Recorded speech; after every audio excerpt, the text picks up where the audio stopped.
Alors, la deuxième partie du cours sur les suites. Donc, il faut définir ce qu'on appelle la représentation graphique d'une suite. Alors, ça marche exactement comme la représentation graphique d'une fonction. La représentation graphique d'une fonction, on met X en abscisse, les images en ordonnée. Pour une suite, on va faire exactement la même chose. On va mettre les points avec en abscisse les indices n et en ordonnée la valeur de un. C'est-à-dire que ici, si je prends en exemple la suite définie par récurrence de l'exemple 2, on va placer les points donc U0, O0, U0, donc le point ici, le point 1, 5, le point 2, 7,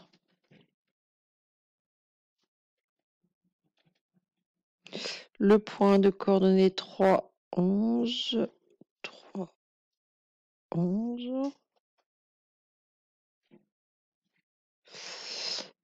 et on peut continuer comme ça, 4, 19. On n'a pas la place ici, hein, mais on pourrait aller mettre le point correspondant à U5. Donc la représentation graphique d'une suite, ça marche exactement comme la représentation graphique d'une fonction, à une exception près. On ne relie pas les points entre eux. Une suite, hein, c'est défini que pour les entiers naturels, donc seul 0 aurait l'équivalent d'une image, 1, 2, 3. Donc on place les points 0, U0, 1, U1, 2, U2, 3, U3, 4, U4, mais on ne les relie pas. C'est un nuage de points, c'est pas une courbe. Donc voilà pour la représentation graphique d'une suite. Là, il n'y a pas grand-chose à dire là-dessus. Par contre, ce qui va être beaucoup plus intéressant, c'est ce qu'on appelle le sens de variation d'une suite. Alors, sens de variation, vous avez vu pour les fonctions. Le vocabulaire n'a rien de compliqué. On dit qu'une suite IUN est croissante. Donc, croissante, ça veut dire que ça augmente. C'est-à-dire si, dès qu'on a un terme, celui d'après est plus grand. C'est-à-dire si elle ne fait que augmenter. C'est-à-dire que 8 est plus grand que U7, U9 est plus grand que U8, U10 est encore plus grand que U9. Donc la définition, ça va être le terme qui suit UN, c'est U indice N plus 1.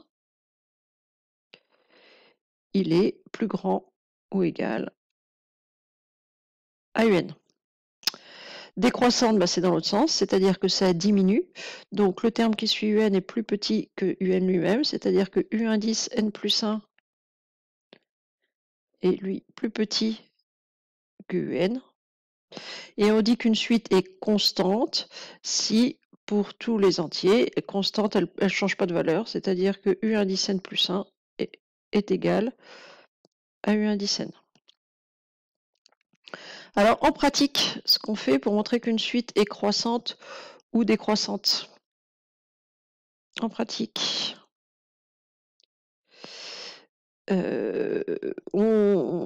comparer deux nombres, U indice N plus 1 et U indice N, on n'a pas trop d'outils pour comparer deux nombres, dire comme ça lequel est le plus grand et lequel est le plus petit. Par contre, on a beaucoup plus d'outils pour faire des études de signes.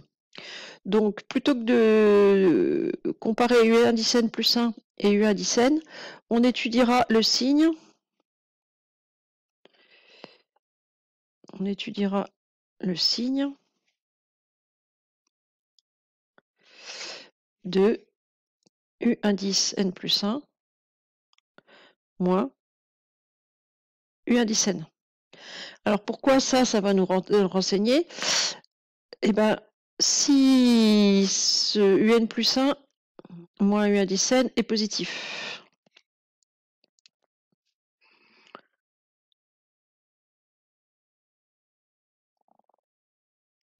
donc c'est-à-dire supérieur ou égal à 0. Ça veut dire quoi? Vous êtes en train de faire une soustraction entre deux nombres.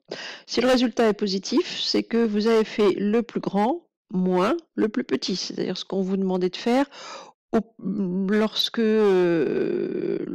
vous étiez à l'école primaire, quand vous disait une soustraction, il faut toujours faire le plus grand moins le plus petit, parce que sinon on se retrouve avec un résultat négatif qui n'est pas envisagé chez les plus petits, chez les plus jeunes. Donc ici, si vous avez UN plus 1 moins UN positif, ça veut bien dire que vous avez fait une soustraction grand moins petit. Donc ça veut dire que UN plus 1 est plus grand que UN. Ce qui veut dire que la suite est croissante.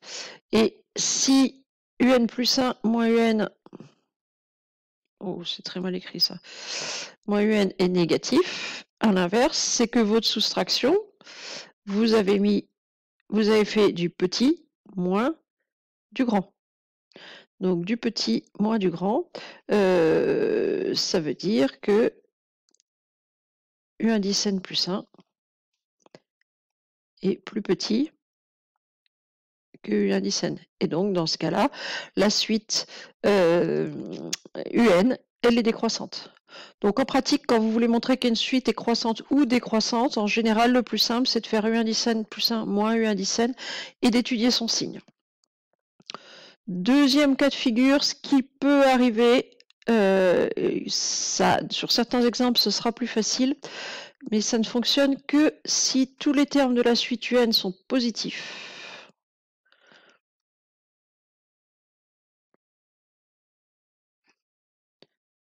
Alors, il faut vraiment que des nombres positifs de la suite UN sont positifs.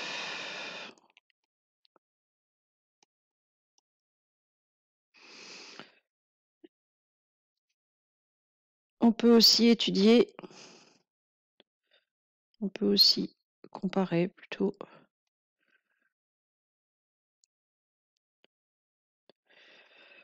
U indice n plus 1 sur U indice n